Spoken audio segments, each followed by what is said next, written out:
I believe the time has come for me to make a public statement and express my opinion on the concept of race swapping and fiction, a sensitive topic of course, but one of the things you know is that I believe in freedom of speech, on my right and your right to express our thoughts freely, without having to fear cancel culture, and to tell it how it is.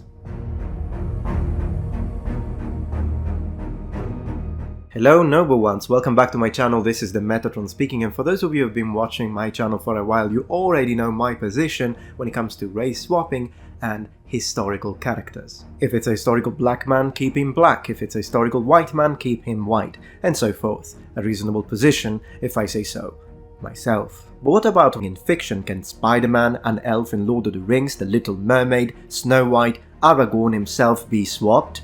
And since it's just fiction, is that okay? Moreover, people do complain about it, and then they get called racists. Justifiably so? After all, it's just fiction, right? So why do you even care? If you're looking for a fair, balanced, unapologetic, unbiased, and non-political answer, no bullshit attached, you've come to the right place.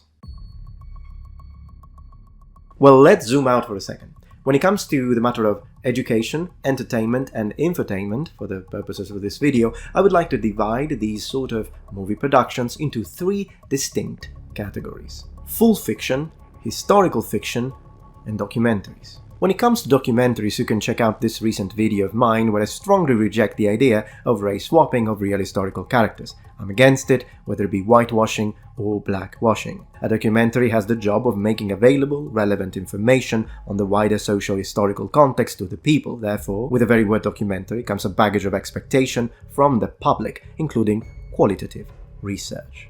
In other words, a documentary represents the means of capturing historical and social reality through the medium of digital technology. It has a different evidentiary status. Making Benjamin Franklin black would be as silly as making Shaka Zulu white. When it comes to historical fiction, of course, the very word fiction juxtaposed to the word historical gives it more creative freedom. We depart, ever so slightly, from verisimilitude. Namely, you can expect a more loose or relaxed approach to the representation of the historical events, the historical places, and a more romanticized storytelling. Still, even in the case of historical fiction, it being based on real events, real people, real places, there is only so much one is ready to accept before our ability to engage in reasonable suspension of disbelief in favor of fun is severely impacted. For example, the characters in a historical movie end up speaking English to make it easier on the public, even though, say, we know that the Romans spoke Latin. What I would consider not a big deal. I can suspend my disbelief. I know that the ancient Romans spoke Latin, but it's something that it has been done. We are used to it.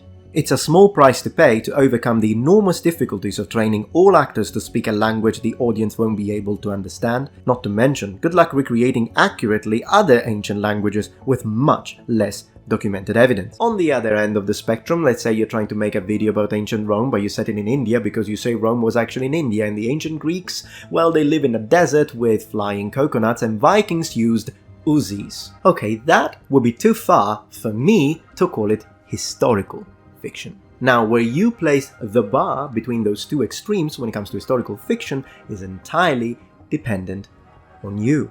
And we can disagree on where to place the bar, and both our positions could be considered legitimate. It's personal preference. And yet the focus of today's discussion is fiction. When it comes to fictional characters, being the one being race swapped, that doesn't damage any history. It doesn't bend or misinform anyone. No education hindered. No big problem has been caused when Aragorn was turned into a black guy. So I'll give you that. It's a different situation. Still, there is something that has been happening in connection to this that is absolutely a problem and must be addressed. So, it is a fact that the blackwashing of traditionally white fictional characters has become extremely common in our day and age, with some people loudly complaining about it. Some people don't like these changes, me included. Now, this is the part where haters are going to come in and accuse me of being a racist. You don't like it, and you have a problem with that because you're racist. Look for them, they'll be in the comments down below. But differently from other times when I've complained about this attack ad personam, today I'm going to thank every single one who's called me a racist. Why? Because I'm gonna use that. They will have given me exactly what I needed to win this argument and strengthen my points rock solid. You'll see how in a minute. Now let's talk about two specific instances. The Little Mermaid and the upcoming, allegedly, Snow White and the Seven Dwarfs. Oh sorry, dwarves is not politically correct apparently, so I can't use it. The 7 differently tall people. Seriously, what's wrong with the word dwarf? Dwarves and elves, anyone? In the original Disney productions, Ariel had white skin and red hair, while Snow White had, well, white skin, hence her name. Now, differently from documentaries or historical fiction, swapping these characters' ethnicities is not a problem when it comes to education. There is no bending of real history, and the whole baggage that comes with that. But there is the concept of fidelity to the original works, and the methodology applied to represent these characters. Some people, me included, have a nostalgic connection to characters that belong to a specific happy time of our lives, our childhood, and therefore we like to be able to recognize these characters rather than having them changed and look nothing like what we are used to. This isn't only a problem with ethnicity or skin, and I'll prove it. Think of the Ninja Turtles, now changed their weapons. I wouldn't like that change all the same, hence there is nothing wrong or inherently racist with wanting to preserve original characters, the way I remember them. It is not an intolerant or racist sentiment, per se. This is the concept of preservation in connection with the popularity surrounding these characters. Donald Duck is a duck. If you change him into a tiger because you want to be more inclusive toward tigers, I'll bitch about it. That doesn't mean I don't like tigers. In fact, I like tigers very much. Thank you very much.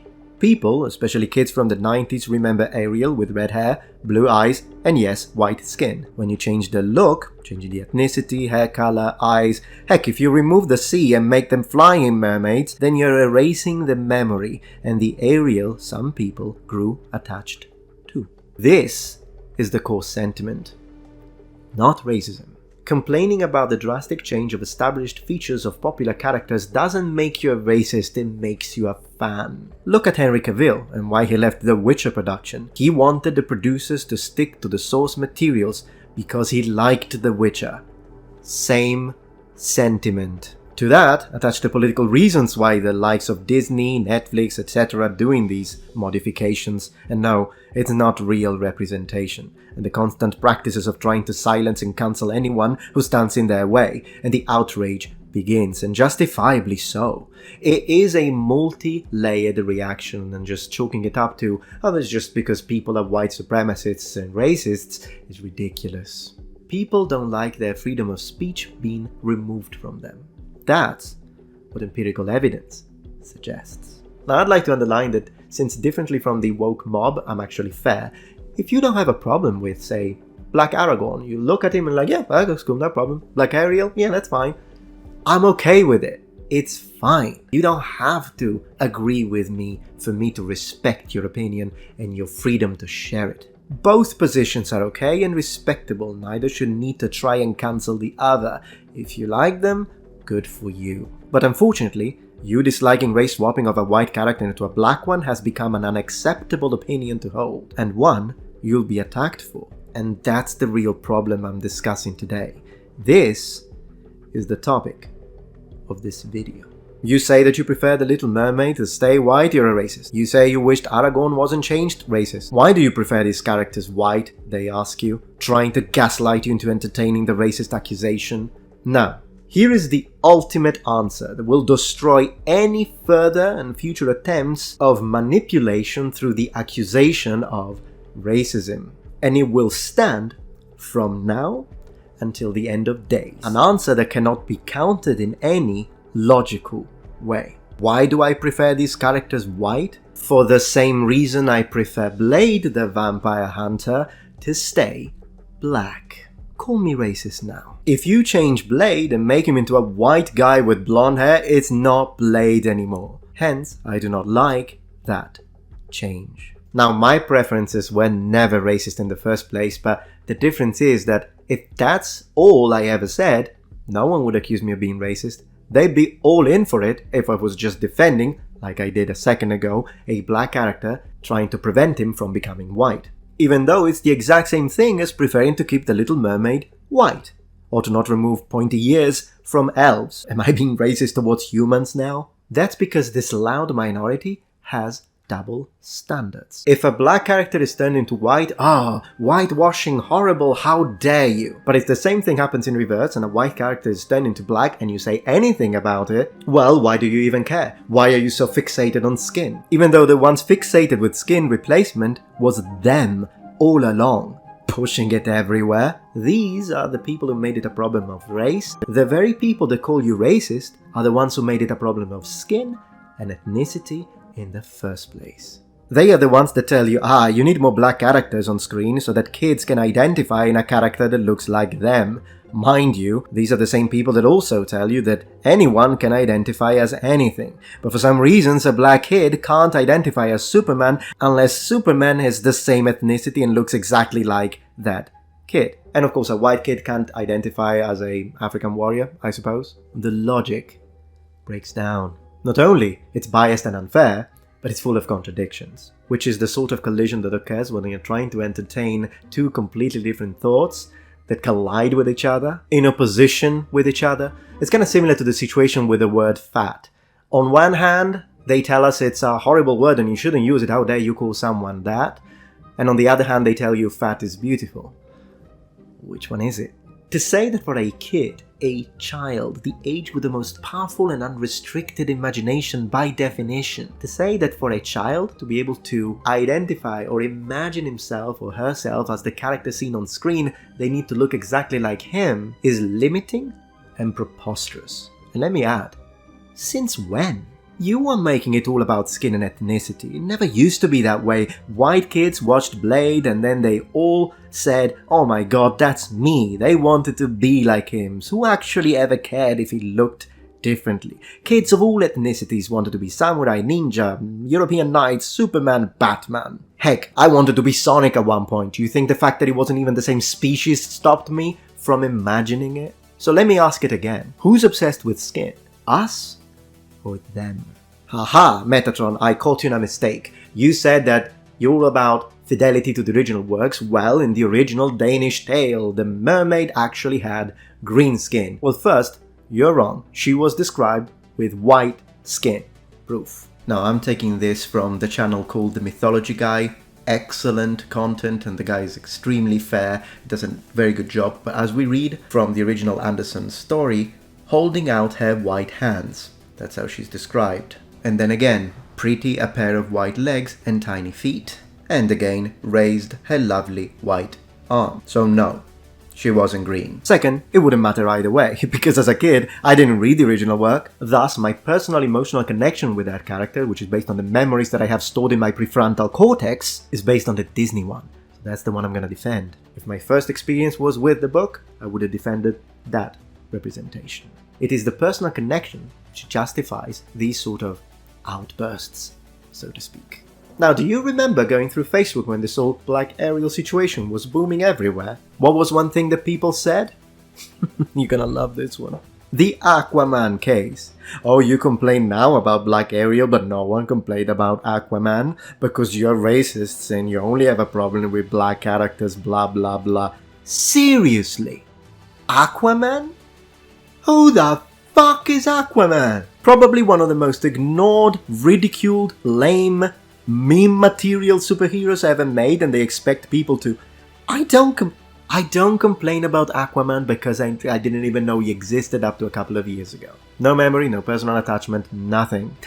I think a lot of people can relate to that, so no. The reason they didn't complain about Aquaman is not racism. Once again. Okay, Metatron, but then why didn't you complain about Gods of Egypt? Entire white cast, even though all the gods should have been black? Oh, really? All the gods should have been black? And I'm not joking. Not making this up. This is a real comment I got. First of all, I didn't watch it because it looked as boring as watching the grass grow. But even if I had decided to watch it, and I decided to, get mad and defend it because it was a misrepresentation, all-white cast, I wouldn't be doing it to defend these supposed black gods. I mean, at the end of the day, the only god that was described black is Anubis. The majority of the Egyptian gods are described to having had gold skin. Then you have got a few with blue skin, red skin, green skin. So what minority am I failing to defend now? The gold people? The gods? So not exactly the kind of whitewashing you were expecting to use as a weapon to gaslight. Now, can this elf be black? Well, to answer that, I'd say it depends on the setting. If it's Warhammer we're talking about, then all elves have white skin, that includes the dark elves. So in Warhammer, no, that wouldn't make sense. But when it comes to D&D, well, the Drow are described as having purple, black or obsidian skin, sometimes even blue. So if it's D&D, I have no problems with it. And when it comes to the Lord of the Rings, well, I probably need to make a dedicated video to Tolkien. If you're interested, let me know in the comments. Still, the point being, if it fits the setting, I have no problems with it. If it departs from the setting, even though it's fictional, I don't particularly like it, and that's okay. Just like I wouldn't like a tall dwarf. Another point that I'd like to address today is the concept of innocent until proven guilty, a concept that doesn't seem to work anymore, at least when it comes to internet and its lack of justice.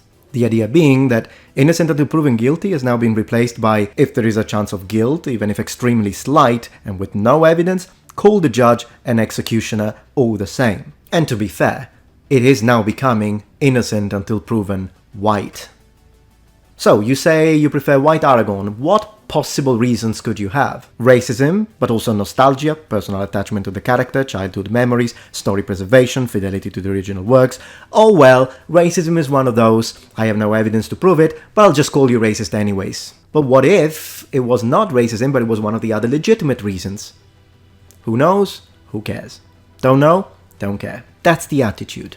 Imagine if this line of thought was applied to real legal matters and crime prevention within the justice system. Throw away centuries of studies in theoretical criminology, criminal justice, common sense, social sciences, and do this. 1,000 people step foot inside a supermarket. They all start picking up food. One of them is a thief. He also stepped in the supermarket just the same, like everyone else, and started picking up food. The difference is that the other 999's intention is to pay. His intention is to steal. Can you see the intention? Can you read their minds? No. Yet, they all start with the same action of entering the supermarket, just like all people complaining about a character's race swap are all, well, complaining. Maybe 1 in 1,000 is complaining because he hates black people and is just a racist, but what about the other 999? Are you going to accuse every single person entering the supermarket of being thieves just because they share the same action of stepping? Well, that's what you're doing when you accuse every single person complaining about a change which involves ethnicity and fictional characters of being racist. Now let's focus on Snow White, allegedly a work in progress by Disney. I say allegedly because nothing has really been confirmed, and as these pictures started to appear all over the internet, Disney has first dismissed them as fake, but then they had a change of heart and actually went back to their words. Now, the actress who's been selected to play the role of Snow White is this actress, who is Latina and clearly, in this case, has no Snow White skin. As she herself said, since she publicly stated that she's not planning on bleaching her skin because of this character representation, demonstrating that even she is aware that there is some sort of dissonance between the character represented and the screen representation. Now, personally, I agree with her. She doesn't need to bleach her skin. I think you look beautiful the way you are. But this is beyond the point. The point is the message that is being sent when a character called Snow White is represented this way. Make no mistake, it's deliberate. In fact, they are using her. And of course, as we keep searching this and we look at what seem to be, allegedly, the pictures of the 7 dwarves, only one of which is short, what have we got? Pretty inclusive? Check. Lots of different ethnicities? Check. Race swap? Check. I mean, to be honest, I'm actually quite surprised I didn't call it Snow White and the 7 genders. Now, the reality of all this is that this continuous name-calling and unjust accusations are tools specifically used to silence and cancel any opinion that goes against or is perceived as a challenge to those loud minorities and pandering corporations and their real agendas and intentions, which have been covered up with this fake interest towards inclusivity. It is rather ironic that these people are the ones that push inclusivity, open-mindedness, but then again, I have the perfect word to describe people who only accept their worldview and cancel anyone who dares to disagree. A word that they like using all the time, but funny enough, they also represent perfectly. bigots. Because differently from me, from us, their opinion, their positions are not based on equality, on fairness, on logic. It's an attempt at pretending to be all about representation, minorities and all of that, while in reality it's a way to impose their worldview while removing any legitimate disagreement from the ring of productive dialogue and opinionated discourse. They can be as opinionated as they want, they can express freely their opinions, but we need to stop disagreeing with them, having a legitimate opinion and sharing it according to a freedom of speech, which our ancestors fought so that we may preserve. Now, as we approach the end of this video, there is one more point that I'd like to address, which has to do with cosplay or even LARP. Now, when it comes to cosplay, I have a much more forgiving approach. They are having fun, so I don't have a problem with a white guy dressing up as Son Goku from Dragon Ball, or dressing up as a Japanese samurai. The same way, I don't have a problem with a black kid dressing up as a character who is normally traditionally white. The reason why I have a different approach to this is because they're just having fun. Which is very different from big, massive corporations trying to use these race swapping for the wrong reasons to make money off fake scandals. Or, for example, loud minorities like the woke trying to use this to then call you racist and silence you. It's a very different situations. Let them have fun. Conclusion. This continuous accusation of racism has gone out of hand. The slander, of course, defended by safety of internet anonymity behind a monitor, is a show of cowardice. Attack the argument. Make compelling points. Use your knowledge and intelligence. Defeat us with your intellect if you can. But the moment you accuse someone of racism, regardless of all the points that I've brought up today, well, you have already lost. And we have won.